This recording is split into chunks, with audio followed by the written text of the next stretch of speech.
Yaorana et bienvenue dans Fetia. Aujourd'hui, nous allons parler des habitudes. Ces petites choses du quotidien, mais qui ont un grand impact dans notre vie. Je suis Temanava Domingo, Miss Tahiti 2024, et ce podcast, c'est notre rendez-vous pour souffler, s'inspirer et avancer à notre rythme. Parce qu'il suffit parfois d'une simple phrase pour changer notre regard et s'ouvrir à de nouvelles possibilités. Et surtout, se rappeler que nous ne sommes jamais seuls sur ce chemin qu'est la vie.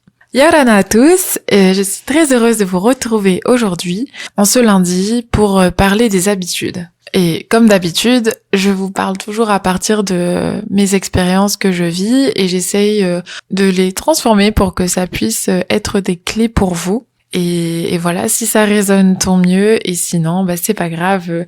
Le plus important, je pense que c'est de pouvoir, en tout cas pour moi, vous partager avec vous ces quelques clés. Et voilà. On grandit. Alors en fait, pourquoi je voulais parler des habitudes, c'est parce que moi-même ces derniers temps, justement, j'étais beaucoup plus en observation de mes habitudes au quotidien. Et je me suis dit, mais on parle souvent de grands changements, mais de ces grandes décisions, les résolutions aussi en début d'année qu'on veut faire. Mais finalement, moi, je pense qu'en tout cas, de ce que je peux constater avec de mon côté, de mon expérience, c'est que parfois ce sont vraiment les petites habitudes qui créent justement ce changement souhaité. Et en fait, j'ai pensé à ça, c'est que on grandit en mimant les habitudes des autres, donc de nos proches, de notre entourage, sans vraiment prendre le temps en fait de s'arrêter et de se demander si ce sont des habitudes qui soutiennent nos rêves, nos projets ou tout simplement notre joie de vivre. Donc l'essence même de la vie, quoi. Enfant, c'est vrai qu'on a plus de facilité à ressentir ce qui nous fait plaisir ou pas, sans difficulté à dire oui ou non. Bon, évidemment, selon les cas de chacun, mais dans cette idée que enfant, on est curieux, on part à la découverte, sans vraiment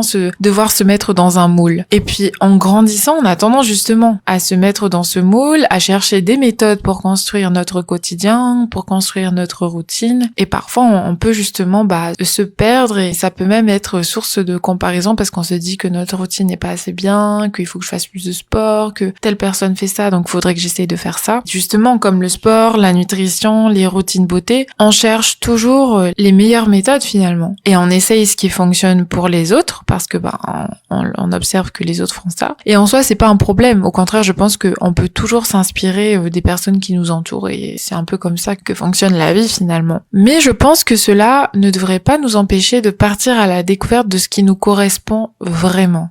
C'est-à-dire, essayer en fait nous aide à trouver ce qui est juste pour nous. Et c'est là que ça devient intéressant. Ce qui peut nous enfermer, au contraire, c'est de nous entêter à choisir des habitudes ou des rituels qui en réalité ne nous correspondent pas. Et les réseaux sociaux peuvent d'ailleurs participer à ça, dans le sens où ça peut être soit une source d'inspiration, soit une source de comparaison. En réalité, c'est comme pour tout. Les réseaux sociaux ont une utilité, tout dépend de l'intention avec laquelle on les utilise. Je voulais vraiment parler des habitudes parce que cela fait partie des clés essentielles de nos vies, je pense. Comme je le disais au début, on associe souvent le changement à quelque chose qui peut être bouleversant, qui peut être grand, et parfois c'est vrai que ça arrive, il y a des événements de la vie, des expériences qui font que ça nous bouleverse, et donc il y a un changement qui se crée, il y a une transformation. Bon. Mais c'est important de se rappeler que le changement peut aussi se créer dans nos habitudes, et plus que de changement, je parlerai même de choix, et de l'intention de cultiver. Donc ces petits choix du quotidien, même vraiment les plus petits, même parfois ils sont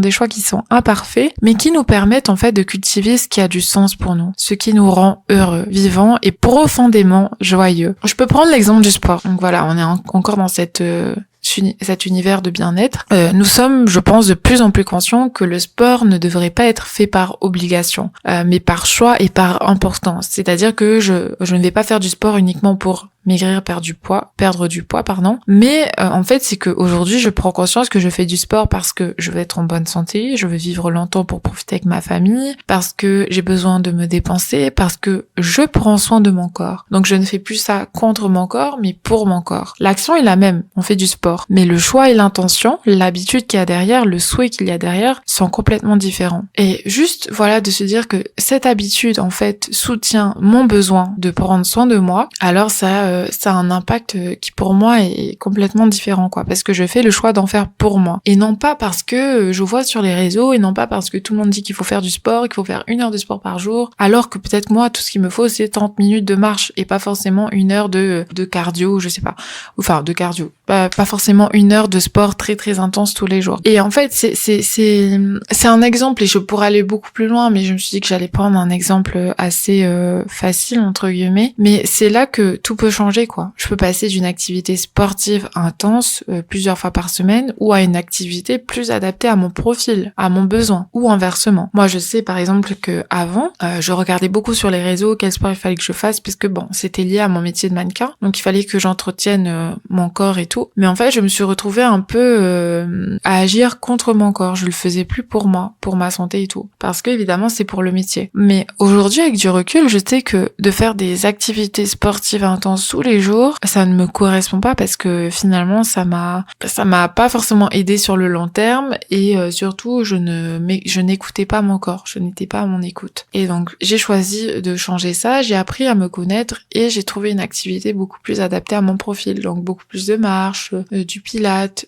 du renforcement aussi musculaire parfois. Donc voilà, j'ai vraiment essayé en fait de trouver mon rythme à moi. On en revient un peu toujours au même point, hein, l'écoute de soi, le rythme, connaître son rythme, apprendre à se connaître, s'écouter, enfin voilà. Et dans ces habitudes du quotidien, il y a la routine. Le matin, il y a le sommeil, il y a l'alimentation, il y a les relations aussi, notre environnement et le self-talk. Donc ça veut dire genre comment est-ce que j'entretiens ma relation avec moi-même tous les jours. Et toutes ces habitudes additionnées entre elles représentent énormément de choix et qui peuvent parfois devenir source de stress ou de démotivation, ou au contraire source de bien-être, d'apaisement, de sérénité. Ce sont justement parfois ces micro-choix qui nous limitent plus qu'autre chose. Je parle de choix, mais en réalité c'est aussi une question d'attention. L'attention que je porte au quotidien à ce qui compte vraiment pour moi. Encore une fois, cela demande d'apprendre à se connaître, d'être à l'écoute de soi et d'être sincère avec soi-même. Mettre son attention sur ce qui me fait du bien crée de l'expansion en moi et du coup autour de moi. C'est toujours plus simple de parler de vécu. Et moi, ces derniers temps, justement, j'ai essayé de retrouver ces repères, et j'avais pas forcément envie d'avoir une routine, parce que la routine peut aussi très vite m'ennuyer, dans le sens où moi, j'aime être surprise, j'aime beaucoup la spontanéité. Mais en écoutant une vidéo sur YouTube d'une personne qui m'inspire énormément, je me suis rendu compte que ce dont j'avais besoin, c'était de cultiver davantage des habitudes, des rituels qui m'inspirent, qui me nourrissent et me permettent d'être détendue. Et donc, dans un état de confiance. Et j'en ai parlé dans un ancien épisode, poser une intention le matin. C'est tout bête, mais moi ça m'aide énormément. Prendre un bain de soleil, c'est-à-dire le matin on se réveille, on dit il fait beau, ok on y va. Et prendre le temps en fait d'apprécier ça. Ou encore lire un article d'une personne inspirante. Moi je sais qu'en ce moment c'est ce que je fais. Tous les matins, je reçois une notification et l'article a été posté. Et ça parle de plein de thématiques. Ça peut parler de la finance, ça peut parler des habitudes au quotidien justement. Ça peut être lié aussi parfois au développement personnel. Enfin il y a vraiment plein de thématiques abordées. Et donc voilà, je fais ça, je prends le temps aussi de faire des étirements et tout. Ce sont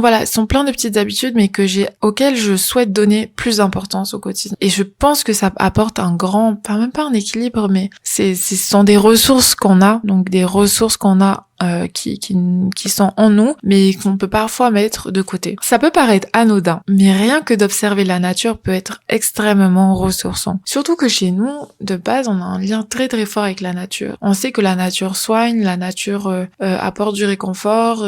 Quand on est malade, on sait qu'on peut aller à la mer et ça va nous guérir, ça va nous faire du bien. Dans un monde justement où nous sommes parfois en fait constamment en train de produire, d'être dans l'agitation, je me dis que s'émerveiller face aux choses simples de la vie me paraît essentiel. Et ça me fait penser en fait à ma grand-mère qui, elle, depuis qu'on est... je parle souvent de ma grand-mère dans le podcast, mais en vrai, c'est elle aussi qui nous a transmis ça. Tous les matins, elle a son rituel, quoi. Et elle prend le temps de le faire. Et à son âge, je trouve qu'elle est tellement en bonne santé, elle a de l'énergie, enfin, c'est juste incroyable. Et elle nous dit toujours ça, prenez le temps le matin, justement, d'apprécier cette journée, de vous dire que voilà, vous avez de la chance de vivre une nouvelle journée. Et rien que ça, justement, aujourd'hui, je me rends compte de cette importance, quoi, de l'importance de s'émerveiller face aux choses simples. Ces choses simples du quotidien qu'on a tendance à parfois mettre de côté, quoi. Et c'est cette clé, en fait, que je souhaite transmettre aujourd'hui, c'est de prendre du temps pour ce qui compte pour nous, mais réellement, quoi. De prendre du temps pour cultiver au quotidien des choses qui nous apportent justement de la joie, de l'amour, du bonheur, du bien-être, de l'apaisement, de la sérénité, de la légèreté. Et ça, on peut le trouver, soit dans des moments avec nos proches, on peut le trouver dans une séance de sport, on peut le trouver en allant faire une marche, on peut le trouver en prenant le temps le matin de poser une intention, on peut le trouver quand on prend son café le matin. Mais vraiment de se dire que voilà, ces repères-là sont les miens, en tout cas ils m'apportent du bonheur, enfin ils m'apportent tout ce dont j'ai besoin pour avoir de l'énergie et pour vivre une belle journée. Ça me paraissait important d'en parler parce que parfois on est à la recherche de très grandes méthodes de changement et tout, mais rien que ces petites choses du quotidien, en fait, de trouver en fait ce qui nous correspond. Trouver des rituels, des habitudes, ces petites choses qui nous apportent du bonheur, c'est déjà un très grand pas pour moi. Évidemment, je ne dis pas que quand je parle de ça, certainement que des personnes ont besoin de méthodes, ont besoin d'être encadrées, tout ça. C'est vraiment pas de ce sujet-là dont je parle, hein. Je tiens quand même à faire la nuance, mais c'est plus pour toutes ces personnes aussi qui, au quotidien, recherchent justement des méthodes pour avoir un meilleur quotidien, avoir plus de temps et tout. Déjà de revenir à soi et de trouver ce qui nous correspond, je pense que c'est la meilleure des choses à faire. Parce que je ne crois pas que le bonheur soit quelque chose que l'on doit chercher, mais plutôt quelque chose que l'on retrouve et que l'on ressent. Parce que il est toujours là, quoi qu'il arrive. Enfin, le bonheur, je parle du bonheur, mais de cette essence même, quoi, de la joie, du bien-être. Et c'est quelque chose que l'on peut cultiver au quotidien. Comme son Faapou, on prend soin de son Faapou, et on prend soin de soi aussi au quotidien. Voilà, j'avais envie en tout cas de partager ça avec vous aujourd'hui, et j'espère que cela résonnera en vous. Et voilà, merci pour tous vos messages, pour tout ce que vous partagez aussi avec moi. Et voilà, prenez bien soin de vous. C'était Fetia, ton podcast inspirant du lundi matin sur Hitty FM à 8h. Et voilà, on se retrouve lundi prochain. Maururu, Nana!